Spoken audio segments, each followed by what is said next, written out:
আমি তখন জানালার পাশে দাঁড়িয়ে বৃষ্টির দিকে তাকিয়েছিলাম। বাতাসে আমার চুল উঠছিল, চোখ বন্ধ করে অনুভব করছিলাম তন্ময়ের উষ্ণতা, আমাদের নিঃশব্দ ভালোবাসা। হঠাৎ পায়ের নিচে একটু জল লেগে আমি পিছলে পড়ে যাচ্ছিলাম। শরীরটা হঠাৎ ভারহীন মনে হচ্ছিল, যেন সবকিছু 1 সেকেন্ডের মধ্যে পাল্টে যাচ্ছে। ঠিক সেই মুহূর্তে সৌরভ পিছন থেকে এগিয়ে এসে আমার কোমরে হাত দিয়ে আমাকে সামলে নিল। অন্য হাতটা আমার হাতের দিকে এগিয়ে এলো, শক্তভাবে ধরে রাখল, যেন বলছে, আমি আছি, পড়তে দেবে না। গিয়ে আমার বুক ধক করে উঠল, শরীরটা পুরোপুরি ওর বুকে থেকে গিয়েছিল। চোখ তুলে দেখলাম সৌরভের চোখে স্পষ্ট দুশ্চিন্তা, কপালে বিন্দু বিন্দু ঘাম। ও বলল না কিছু, কিন্তু তার হাতের শক্ত স্পর্শ আর চোখের ভাষা আমাকে বুঝিয়ে দিল এই মুহূর্তটা ওর কাছে শুধু বন্ধুত্বের নয়, কিছু গভীরের। আমি তন্ময়ের দিকে তাকালাম। ওর মুখে কিছুটা চমক, কিছুটা অস্থিরতা। সে হয়তো ভাবেনি সৌরভ আমাকে এমনভাবে আঁগলে ধরবে। আমার নিজের বুকেও তখন এক অজানা ঢেউ উঠছিল। সৌরভের হাত থেকে ধীরে ধীরে নিজেকে ছাড়িয়ে নিলেও সেই স্পর্শ যেন গায়ে লেগে রইল। আমি একটু কাঁপা কাঁপা গলায় বললাম, ধন্যবাদ সৌরভ, না থাকলে হয়তো পড়েই যেতাম। খুব বন্ধুরা, আজকের এই গল্পটি আরও স্পেশাল, না দেখলে খুব মিস করবেন। আর দয়া করে গল্পটি ভালো লাগলে ভিডিওটি লাইক, কমেন্ট, শেয়ার ও চ্যানেলটি সাবস্ক্রাইব করে দিন প্লিজ। সেই দিনের দিনটা ছিল একটি মেঘলা, আকাশে বৃষ্টি নামছে এমন একদিন। আমি সেদিন সকালেই বাড়ির কাজকর্ম শেষ করে স্নান করার জন্য প্রস্তুতি নিচ্ছিলাম। বাইরে যে বৃষ্টি শুরু হয়েছিল তা দেখেই বুঝতে পারছিলাম যে আজকে একটা বড় ঝড় আসবে। আমি স্নান করতে গিয়ে অনুভব করছিলাম জীবনের একটা অদ্ভুত অনুভূতি। তখন হঠাৎ করেই আমার ঘরবাড়ির দরজা হালকা নক করার শব্দ শুনি। প্রথমে ভেবেছিলাম হয়তো আমার মা কিংবা বাবা ফিরেছেন বাইরে থেকে, কিন্তু না, সামনে দাঁড়িয়েছিল দুজন বন্ধুর মুখ। আমি অবাক হয়ে গিয়েছিলাম, কারণ তাদেরকে আমি প্রত্যাশা করিনি। কিন্তু তারা ছিল আমার কলেজের 2 বন্ধু, তন্ময় এবং সৌরভ। তন্ময়, যাকে আমি ভালোবাসি, আর সৌরভ, যিনি আমাদের সবার মধ্যে হাস্যোজ্জ্বল এবং প্রাণবন্ত। তারা দুজন কলেজে যাচ্ছিলেন, কিন্তু হঠাৎ বৃষ্টির কারণে আমাদের বাড়ির সামনে এসে দাঁড়ালেন। বৃষ্টি এত তীব্র হয়ে উঠেছিল যে তারা এক প্রকার বাধ্য হয়ে আমার বাড়িতে আশ্রয় নিতে এলেন। তন্ময় ছিল আমার বয়ফ্রেন্ড এবং সৌরভ ছিল আমাদের কাছের বন্ধু। তাদের উপস্থিতি আমার জন্য এক অদ্ভুত অনুভূতি নিয়ে এসেছিল। আমার মনে হচ্ছিল এই মুহূর্তে সবকিছু যেন নতুন রূপে নতুনভাবে আমার সামনে দাঁড়িয়ে। তখন আমি স্নান করতে গিয়ে এমন একটা পরিবেশে ছিলাম যখন সমস্ত কিছু ছিল অপ্রত্যাশিত। তন্ময় এবং সৌরভ বাড়ির ভিতরে প্রবেশ করতেই আমি তাদের দিকে তাকিয়েছিলাম এবং তারা দুজনেই হাসতে হাসতে জানালো যে কলেজে যাওয়ার সময় পথে বৃষ্টি শুরু হয়ে গেছে। আমরা সবাই জানতাম যে বৃষ্টির মধ্যে বাইরে থেকে আসাটা বেশ কষ্টকর হতে পারে, এবং এটা ছিল সেই সময় যখন একে অপরের পাশে থাকতে আমাদের মধ্যে এক অদ্ভুত নীরব বোঝাপড়া তৈরি হল। এভাবে আমাদের সম্পর্ক এবং বন্ধুত্বের এক নতুন অধ্যায় শুরু হয়েছিল। বৃষ্টি, বন্ধুত্ব এবং ভালোবাসা, এগুলো একে অপরের সঙ্গে মিশে গেল। আসলেই জীবনের কোনো মুহূর্ত যখন অপ্রত্যাশিত হয় তখন তার অভিজ্ঞতা অনেক বেশি গভীর এবং স্মরণীয় হয়ে থাকে।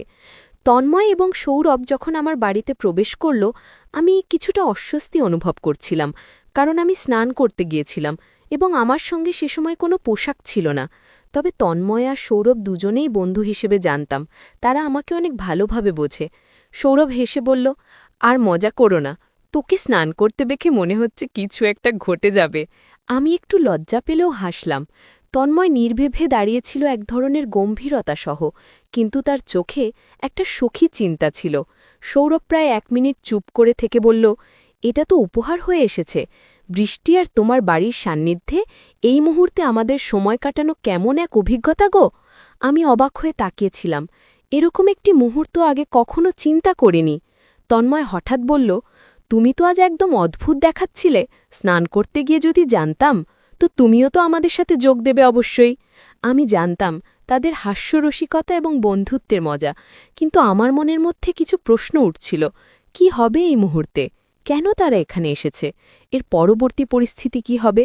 এইসব চিন্তা মাথায় আসছিল, কিন্তু কিছু সময় পর আমি বুঝতে পারলাম এটা হয়তো একটি সহজ সময়। আমরা 3 জন বন্ধু একসাথে বসে পছন্দের গল্প আর স্মৃতি শেয়ার করছিলাম। সময় যেন খুব দ্রুত চলে যাচ্ছিল। বৃষ্টি যেন আমাদের ছোট বাড়ির চারপাশে সুরের মতো বেঁধেছিল এক ধরনের শান্তি আর আরাম নিয়ে। বৃষ্টির শব্দের মধ্যে আমাদের গল্পের মজাটা বাড়ছিল। একে অপরের মুখে হাসি, আনন্দ এবং অদ্ভুত অনুভূতির প্রতিফলন ছিল। তবে এই সময়ে আমি অনুভব করছিলাম এটা এমন এক মুহূর্ত যেখানে বন্ধুত্ব আর ভালোবাসা একসাথে মিশে যায়, আর এটাই জীবনের আসল সৌন্দর্য।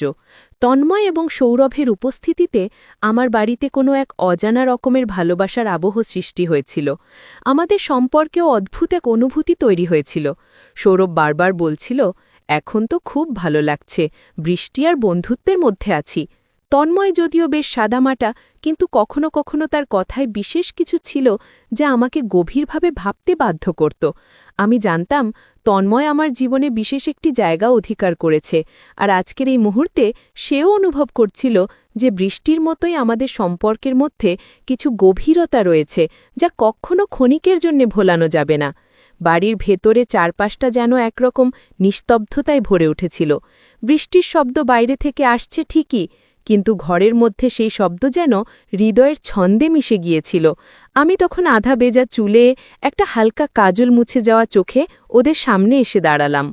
আমার চোখে হয়তো সেই মুহূর্তে একটুখানি দ্বিধা, কিছুটা অস্বস্তি ছিল, কিন্তু তার থেকেও বেশি ছিল একরাশ অনুভূতি যা ভাষায় বলা যায় না।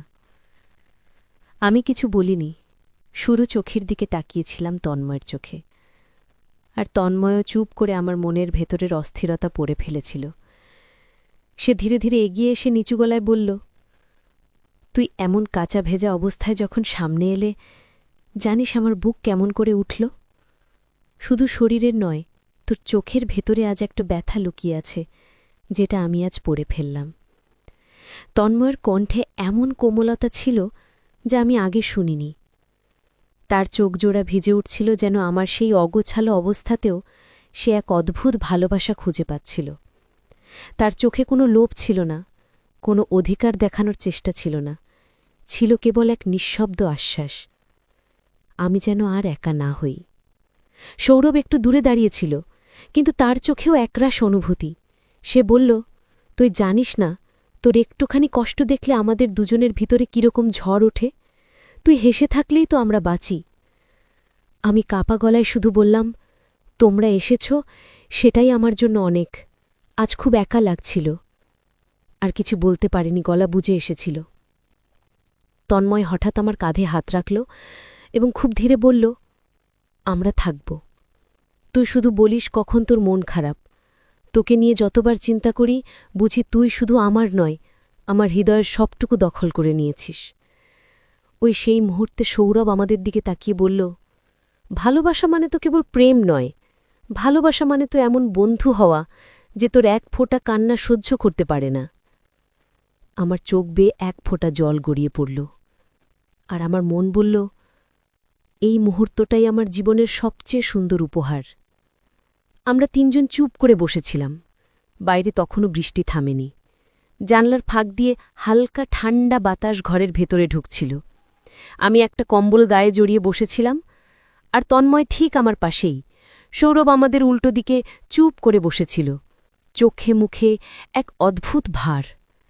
তন্ময় আমার দিকে তাকিয়ে বলল, তুই জানিস, তোর মুখটা এখন যেন একদম বৃষ্টির মতো কোমল, ভিজে, কিন্তু ভেতরে এক অজানা তীব্রতা লুকিয়ে আছে। আমি আজ তোকেই নতুন করে দেখতে পাচ্ছি। কি তার কথাগুলো যেন আমার হৃদয়ে ভেদ করে ঢুকে গেল। আমি একটু নিচু স্বরে বললাম, ভালোবাসা বুঝি এমনই হয়, যেখানে শুধু তাকিয়ে থাকলেই সব বলা হয়ে যায়। তন্ময় আস্তে মাথা নাড়ল, চোখ দুটো তার চকচক করছিল, যেন অনেক দিন ধরে জমে থাকা কথাগুলো চোখ দিয়েই বলতে চাইছিল। সে বলল, হয়তো এর নামই ভালোবাসা, যেখানে তোর মুখের অস্বস্তি, এক ফোঁটা অশ্রু আমাকে কাঁপিয়ে দেয়। আমি তোর দুঃখ দেখতে পারি না, তুই শুধু থাক, বাকিটা আমি দেখতে পারব। কুহ সৌরভ, যে এতক্ষণ কিছু বলেনি, হঠাৎ একটু গম্ভীর হয়ে বলল, তোমরা দুজনের মাঝে এমন কিছু আছে যেটা আমরা বাইরে থেকে দেখতে পাই কিন্তু ছুঁতে পারি না। আমি শুধু চাই এই ভালোবাসা কখনো ভেঙে না যাক। আমার মন এক অদ্ভুত শান্তিতে ভরে উঠেছিল। জানলার কাছে বৃষ্টির ফোঁটাগুলো যেন আমাদের এই অনুভূতিগুলোর সাক্ষী হয়ে থাকল। আমি একটু এগিয়ে তন্ময়ের হাতে হাত রাখলাম, ঠান্ডা হাত, কিন্তু তাতে ছিল আগুনের মতো উষ্ণতা। আমরা দুজনেই চোখে চোখ রেখে শুধু অনুভব করছিলাম শব্দহীন ভালোবাসার প্রতিটি স্পর্শ। ঘরের বাতিটা তখনও মৃদু আলো দিচ্ছিল, বৃষ্টির শব্দ একটু কমে এসেছিল, যেন প্রকৃতি নিজেও আমাদের মুহূর্তটা নীরবে উপভোগ করছিল। তন্ময় পাশে বসেছিল আর আমি জানালার পাশে। আমাদের মাঝে কোনো কথা হচ্ছিল না, কিন্তু আমাদের চোখে চোখ রাখা ছিল যেন এক নীরব কবিতা। তন্ময় হঠাৎ ধীরে ধীরে আমার পাশে এসে বসল। তার আঙুলগুলো আমার আঙুল খুঁজে নিল। সেই স্পর্শ একেবারে কোমল, কিন্তু অদ্ভুতভাবে আশ্বস্তকর, যেন বলছিল, তুই আছিস, আমি আছি, আর কিছু লাগবে না। আমি চমকে উঠিনি, কারণ তার স্পর্শে কোনো চাহিদা ছিল না, ছিল কেবল ভালোবাসা। সে আমার কাঁধে হাত রাখল, ঠান্ডা হাত, কিন্তু তার ভিতর থেকে যে উষ্ণতা ছড়াচ্ছিল তা আমার বুক কাঁপিয়ে দিচ্ছিল। সে ধীরে ধীরে আমার চুলে আঙুল চালাতে লাগল আর বলল, তুই জানিস, তোর এই ভেজা চুলের গন্ধটা আমার জন্য এক ধরনের শান্তি খ। আমি হেসে চোখ নামিয়ে ফেললাম। আমার গাল গরম হয়ে উঠেছিল, চোখে ছিল হালকা অশ্রু। আমি তার বুকের দিকে একটু হেলে পড়লাম। তন্ময় তখন আমার মাথায় আলতো চুমু খেয়ে বলল, তুই যদি চুপচাপ আমার বুকে মাথা রাখিস, আমি সব ভুলে যাই, পৃথিবীর সব ঝড় যেন বন্ধ হয়ে যায়। আমি তার বুকে মাথা রেখে চোখ বন্ধ করলাম। আমি জানতাম তখন আর নিজের ঘরে নয়, তার হৃদয়ের গভীরে গিয়ে আশ্রয় নিয়েছি। আমি তখন জানালার পাশে দাঁড়িয়ে বৃষ্টির দিকে তাকিয়েছিলাম। বাতাসে আমার চুল উঠছিল, চোখ বন্ধ করে অনুভব করছিলাম তন্ময়ের উষ্ণতা, আমাদের নিঃশব্দ ভালোবাসা। হঠাৎ পায়ের নিচে একটু জল লেগে আমি পিছলে পড়ে যাচ্ছিলাম। শরীরটা হঠাৎ ভারহীন মনে হচ্ছিল, যেন সবকিছু 1 সেকেন্ডের মধ্যে পাল্টে যাচ্ছে। ঠিক সেই মুহূর্তে সৌরভ পিছন থেকে এগিয়ে এসে আমার কোমরে হাত দিয়ে আমাকে সামলে নিল। অন্য হাতটা আমার হাতের দিকে এগিয়ে এলো, শক্তভাবে ধরে রাখল, যেন বলছে, আমি আছি, পড়তে দেবে না। গিয়ে আমার বুক ধক করে উঠল। শরীরটা পুরোপুরি ওর বুকে ঠেকে গিয়েছিল। চোখ তুলে দেখলাম সৌরভের চোখে স্পষ্ট দুশ্চিন্তা, কপালে বিন্দু বিন্দু ঘাম। ও বলল না কিছু, কিন্তু তার হাতের শক্ত স্পর্শ আর চোখের ভাষা আমাকে বুঝিয়ে দিল এই মুহূর্তটা ওর কাছে শুধু বন্ধুত্বের নয়, কিছু গভীরের। আমি তন্ময়ের দিকে তাকালাম, ওর মুখে কিছুটা চমক, কিছুটা অস্থিরতা। সে হয়তো ভাবেনি সৌরভ আমাকে এমনভাবে আগলে ধরবে। আমার নিজের বুকেও তখন এক অজানা ঢেউ উঠছিল। সৌরভের হাত থেকে ধীরে ধীরে নিজেকে ছাড়িয়ে নিলেও সেই স্পর্শ যেন গায়ে লেগে রইল। আমি একটু কাঁপা কাঁপা গলায় বললাম, ধন্যবাদ সৌরভ, না থাকলে হয়তো পড়েই যেতাম। সৌরভ তখন ধীরে বলল, তুই পড়ে গেলে শুধু শরীর নয়, মনটাও ভেঙে যেত। আমি তো তোকে ভাঙতে দিতে পারি না কখনো। না, ও তার চারপাশে তখন নিস্তব্ধতা, শুধু ঘরের ঘরে টিকটিক করছিল আর বাইরে বৃষ্টির ফোঁটা পড়ছিল ছাদের ওপর। মুহূর্তটা ভারী হয়ে উঠছিল। তন্ময়, সৌরভ, আমি, 3টি হৃদয় মাঝখানে এক ভিজে গল্প জমে উঠছিল। সৌরভ যখন কোমরে হাত দিয়ে আমাকে সামলে নিল, তখন আমার হৃদয় যেন থেমে গিয়েছিল। সেই অপ্রত্যাশিত স্পর্শ, চোখে চোখ পড়া আর তন্ময় নীরব দৃষ্টি, সবকিছু মিলে এক অজানা কাঁপুনি আমার শরীর জুড়ে নেমে এসেছিল। আমি কোনো রকমে নিজেকে ছাড়িয়ে নিলাম, মুখে এক হালকা হাসি রাখার চেষ্টা করলাম, যদিও ভিতরে একরাশ ভাবনার জোয়ার বইছিল। আমি বললাম, আমি একটু ঘরে যাচ্ছি কাপড় বদলাতে। বলেই আমি দ্রুত নিজের ঘরের দিকে চলে এলাম। ঘরে এসে দরজাটা ভেতর থেকে বন্ধ করলাম। স্নানের ভেজা কাপড়গুলো গায়ে লেপটেছিল, কিন্তু মনে হচ্ছিল প্রশ্ন আর দ্বিধা জড়িয়ে আছে। আমি আয়নার সামনে দাঁড়িয়ে নিজের চোখের দিকে তাকালাম। চোখের কোণে এখনও সৌরভের হাতের স্পর্শ টের পাচ্ছিলাম। অথচ আমার মন জানত তন্ময় আমার হৃদয়ের ঠিকানা। কিন্তু কেন তন্ময় কিছু বলল না? কেন চুপ করে সব কিছু দেখল, অথচ একটাও কথা বলল না? আমার মনে হচ্ছিল যে না, আমি 2 দিকে টানা পড়ে এনে আটকে গেছি। একদিকে তন্ময়ের গভীর ভালোবাসা, অন্যদিকে সৌরভের আচমকা অনুভব, যা হয়তো অনেক আগে থেকেই ওর ভিতরে জমেছিল। আমি ধীরে ধীরে শুকনো পোশাক পরে নিলাম, একটা হালকা গোলাপি কামিজ আর সাদা পায়জামা। চুলটো তোয়ালে দিয়ে মুছে এলোবেলো করে বাঁধলাম।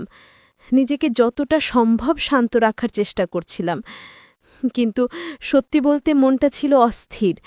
হাত দিয়ে বুকটা চেপে ধরে বললাম, আমি কি কিছু ভুল করছি, নাকি ভালোবাসা মানেই এমন জটিল হয়?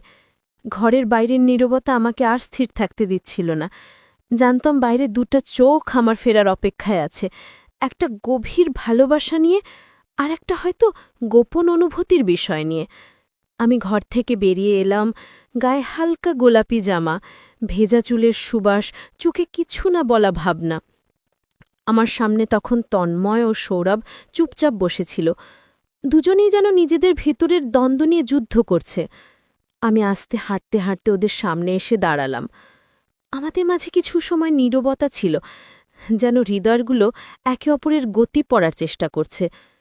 তন্ময় চোখ তুলে তাকিয়ে বলল, তুই খুব সুন্দর লাগছিস, কিন্তু জানিস আমি আজ ভয় পাচ্ছি তোকেই হারিয়ে ফেলব কিনা। আমি অবাক চোখে তার দিকে তাকালাম। ওর কণ্ঠে কাঁপুনি, চোখে লুকানো অস্থিরতা। আমি কিছু বলতে যাচ্ছিলাম, তখন সৌরভ হঠাৎ উঠে দাঁড়িয়ে বলল, আকতি, তুই একা তন্ময়ের নয়, আমরা দুজনেরই অনুভব। আমি চুপ করে থেকেছি অনেক দিন ধরে, কিন্তু আজ তোর পড়ে যাওয়া, তোকে ছুঁয়ে ধরা সবকিছু আমার ভিতরটা কাঁপিয়ে দিয়েছে। আমি হতবাক। দুজনেই তাদের হৃদয়ের দরজা খুলে দিয়েছে আমার সামনে। আমি চুপ করে দাঁড়িয়েছিলাম, কিন্তু ভিতরে একরাশ ভালোবাসা একসাথে দুজনের জন্যই ঢেউয়ের মতো উঠছিল।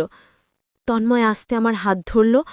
আমরা যদি তিনজনেই জানি আমরা একে অপরের জীবনে কতটা দরকার, তবে এই ভালোবাসাকে কোনো নাম দেবার দরকার আছে কি? আমি কাঁপা কণ্ঠে বললাম, ভালোবাসা যদি গভীর হয়, তাকে কখনো সীমাবদ্ধ থাকে? তন্ময়, সৌরভ, আমি আজ শুধু অনুভব করতে চাই, ভালোবাসা কেমন হতে পারে যেখানে তিনটি হৃদয় একসাথে ধুকপুক করে। তিনজন আমরা হাত ধরে বসলাম একসাথে ঘরের মাঝখানে। বাইরে তখনও বৃষ্টি পড়ছে, কিন্তু আমাদের ভিতর চলছিল এক অদ্ভুত উষ্ণতা, যেখানে শরীরের ছোঁয়া নয়, হৃদয়ের ছায়া মিশে যাচ্ছিল একে অপরের সঙ্গে। বৃষ্টির শব্দ একটু কমে এসেছে, বাতাসে এখনও ভেজামাটির গন্ধ। তিনজনে একসাথে বসে থাকা সেই গভীর মুহূর্তের পর আমি হঠাৎ উঠে দাঁড়ালাম।